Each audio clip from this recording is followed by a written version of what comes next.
بخشے جائیں گے صرف امت محمدی کی خاطر، ورنہ نہ ہم اچھے نہ ہمارے اعمال اچھے۔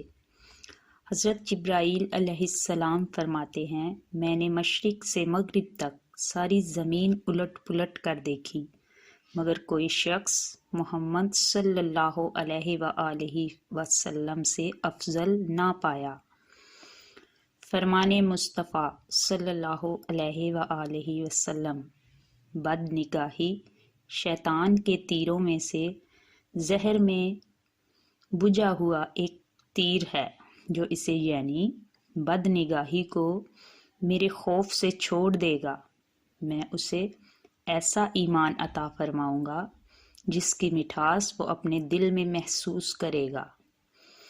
حضرت علی رضی اللہ تعالیٰ عنہ کا فرمان ہے، کسی کو اس کی ذات اور لباس کی وجہ سے حقیر نہ سمجھنا، کیونکہ تمہیں دینے والا اور اسے دینے والا ایک اللہ ہی ہے، وہ اسے عطا بھی کر سکتا ہے اور آپ سے لے بھی سکتا ہے۔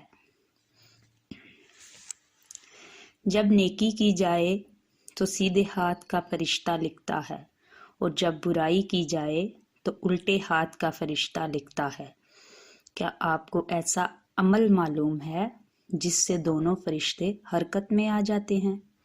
نہیں نا؟ آئیے میں آپ کو وہ عمل بتاتی ہوں۔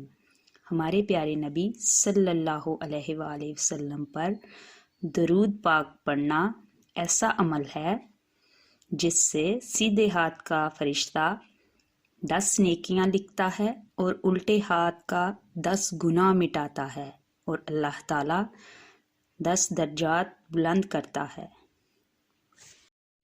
بخشے جائیں گے صرف امت محمدی کی خاطر۔